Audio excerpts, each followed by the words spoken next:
Ya, rakyat menunggu sejauh mana komitmen tersebut.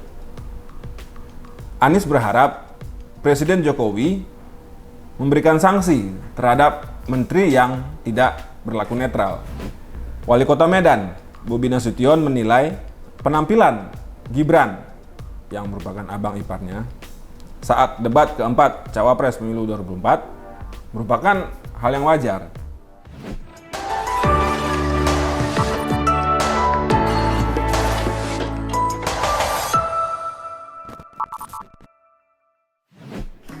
Assalamualaikum warahmatullahi wabarakatuh. Sobat negeriku, jumpa lagi bersama gua Ade dalam reaction jpnn.com. Ada cerita di balik berita. Gua mau bacain, gua mau anterin buat sobat negeriku 5 berita paling populer pekan ini. Ada soal Gibran, soal Anies Baswedan, tentang Bobi Nasution, ada Ivan Gunawan, dan honorer. Yuk, kita masuk berita kelima. Ini soal Gibran. Pengamat menyebut Gibran mempertontonkan atraksi gimmick yang tidak patut dalam debat. Ini kata pengamat ya. Gini beritanya. Calon wakil presiden bernomor urut 2, Gibran Rakabuming Raka, mempertontonkan debat menjadi ajang untuk mengumbar nir etika pada debat keempat yang digelar KPU pada Minggu 21 Januari. Muhammad Iqbal, pengamat politik dari Universitas Jember, mengatakan, Cawapres nomor urut 2 sekadar wow efek yang problematik dan nir etika dalam debat tersebut. Gibran beberapa kali menyentil calon wakil presiden lainnya, Muhaimin Iskandar dan Mahfud MD. Jadi sepanjang debat Gibran celingak-celinguk atau bergaya ala penyidik atau pengintai, mencari sasaran. Seperti dalam suatu momen ketika Mahfud MD menjawab pertanyaan Gibran, Gibran beringsut beberapa jarak dari podiumnya seperti mencari-cari mana jawaban Pak Mahfud. Sayangnya patut disesalkan, Gibran justru masih menjadikan arena debat itu merupakan panggung kampanye sebagai sarana untuk menampilkan egosentrisnya, kata Muhammad Iqbal. Calon pemilih diberikan ruang untuk menilai beberapa etika lingkungan, etika kepemimpinan, untuk mengatur, mengelola, dan memanfaatkan sebesar-besarnya untuk masa depan bangsa dan lingkungan. Iqbal mengatakan, kalau Muhaimin dan Mahfud tampak sangat berkomitmen, konsisten, menjaga kualitas debat. Ya, beda sama Gibran. Itu versi dari Muhammad Iqbal. Apapun itu mungkin masalah like or dislike. Mungkin ada yang suka melihat gaya Gibran di atas panggung debat itu. Ya, melihat usia Gibran paling muda di antara 3 cawapres. Mungkin seperti itu yang pengen ditampilkan Gibran. Gibran pengen menunjukkan karakternya. Ya entahlah. Kembali lagi ini masalah suka atau nggak suka aja sih. Oke, sahabat negeriku, kita masuk komentar dari berita ini. Komentator pertama datang dari sobat negeriku dengan pemilik akun Turi Tiniti. Apa katanya? Itulah kenapa ada aturan usia capres-cawapres 40 tahun ke atas. Karena suka tidak suka, harus ada pengendalian sikap dari tokoh yang akan maju. Negara ini membutuhkan orang yang bisa mengatur emosi dan sikapnya dengan baik, bukan seperti Gibran.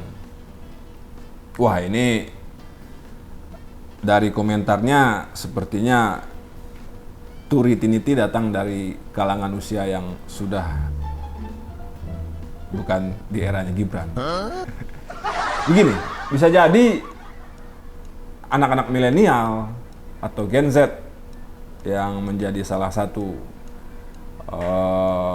dominan nantinya di pemilihan umum nanti menyukai gaya-gaya seperti ini, gaya yang apa adanya, gaya apa ya, selengean. Bisa jadi itu riti-niti. Yuk, ini ada komentator Daniela Vanto. Lah iya, childish banget kelakuannya. Kalaupun dia mau serangan balik lawan, caranya nggak banget. Ketahuan nggak ada otaknya. Aduh. Membalas orang pintar itu dengan kecerdasanmu juga, bukan gimmick. Malah mempermalukan diri sendiri. Kayaknya emang disuruh sama timnya untuk gimmick biar menutupi ketidaktahuannya. Oke, ini versi Daniela Vanto. Next, Sobat Negeriku, kita masuk berita keempat. Ini dari Anies Baswedan. Anies mengingatkan presiden yang membilang atau mengatakan menteri harus netral. Ya, rakyat menunggu sejauh mana komitmen tersebut. Anies berharap Presiden Jokowi memberikan sanksi terhadap menteri yang tidak berlaku netral.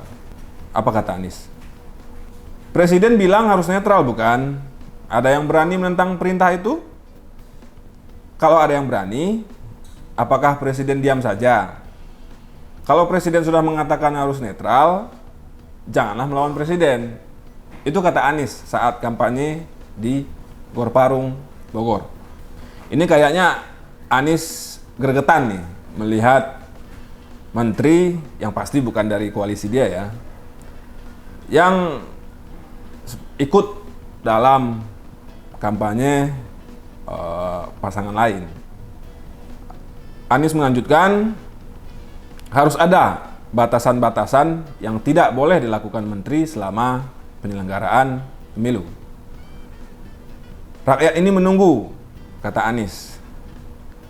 Kan sudah jelas mana yang aturan, yang forbidden, tidak boleh masuk. Ya terus kalau ada yang masuk, melanggar, seperti apa sanksinya?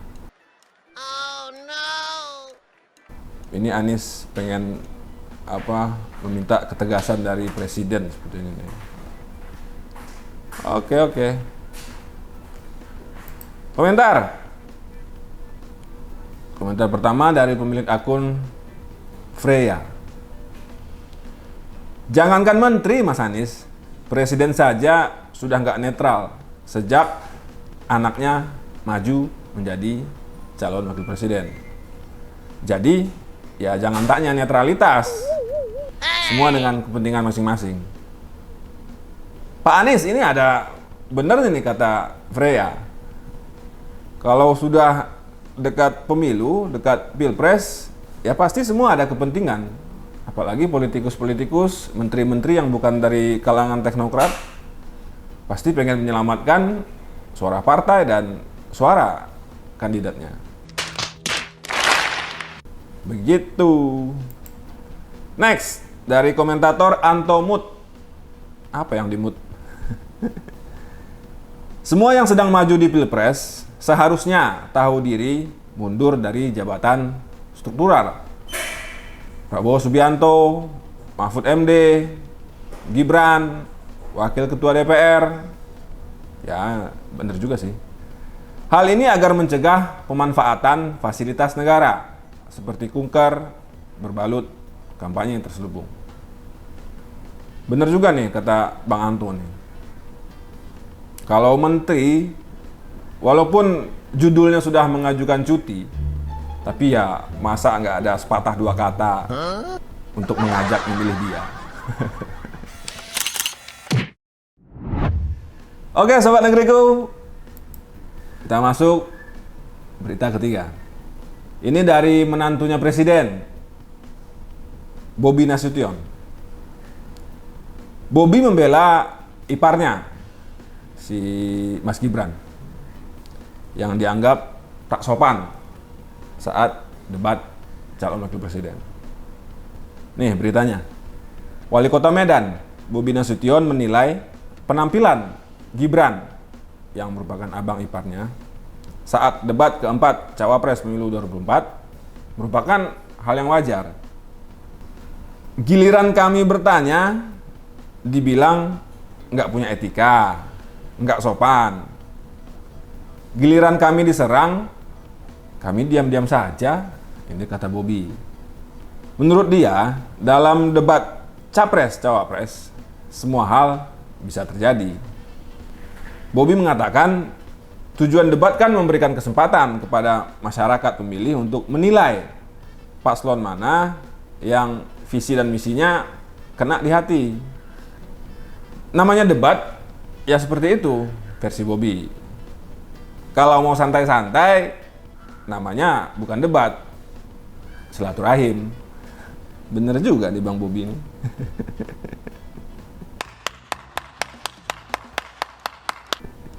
Ya wajar juga Bobi ngomong seperti itu. Ntar daripada di rumah terjadi pertengkaran dengan Mbak Kahiyang, wah bisa gawat juga. Masuk komentar ya, sahabat negeriku. Komentator pertama dari pemilik akun Hanifah.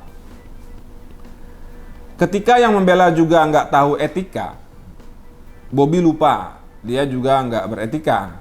Sudah diusung PDIP dari nol, tiba-tiba keluar karena mau dukung Gibran. Seharusnya dia selesaikan dulu masa jabatan baru pindah partai. Sama sih kayak iparnya, mentang-mentang mertuanya presiden. Mbak Hanifah ini keras juga nih. Ngomong Bobi lupa soal etika. By the way, itu pilihan lah. Kalau memang Bobi sudah memilih seperti itu ya nggak ada masalah sih. Komentator kedua, cuit-cuit. Cuit. Keluarga memang harus dibela. Salah sekalipun harus dibela. Daripada dipecat jadi ipar. Ya enggak? Iyalah, Bobi bagaimanapun harus bela Gibran dong. Oke, sobat negeriku, itu dia berita ketiga. Sekarang kita masuk top 2. Berita kedua. Ini soal Ivan Gunawan. Wah, apa nih Ivan Gunawan? Ivan Gunawan mengaku malu berdandan dan berpakaian perempuan. Loh, selama ini emang gimana? Presenter sekaligus desainer Ivan Gunawan ternyata merasa malu berdandan dan berpakaian seperti dahulu. Ini maksudnya seperti saat dia seperti perempuan. Emang apa sih nggak boleh? Sejak 2005 sampai 2010, Ivan Gunawan mengaku kerap berpenampilan seperti seorang perempuan. Apa katanya? Makin tua, ya punya malu juga. Wait a minute. Oh, jadi waktu masa muda nggak malu?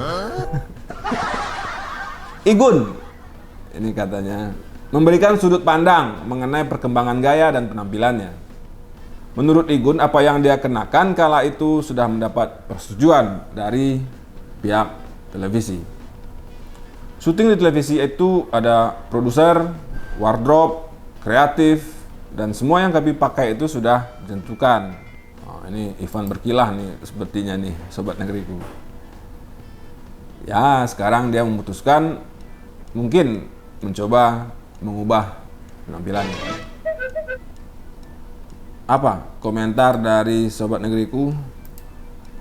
Komentator pertama dari Bonjoleo. Nah, kalau sudah ada rasa begitu, pelan-pelan ubah saja penampilan, layaknya seperti kamu dahulu. Oke, bos. Komentator kedua, Frenita 13.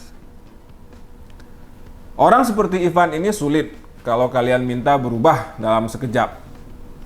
Pertama, dia adalah desainer. Keunikan dan stylenya saling berkaitan dengan pekerjaannya. Kemudian di dunia hiburan sudah lama menerima dia apa adanya. Jadi kalau tiba-tiba disuruh ganti gaya, ya butuh proses panjang. Tul.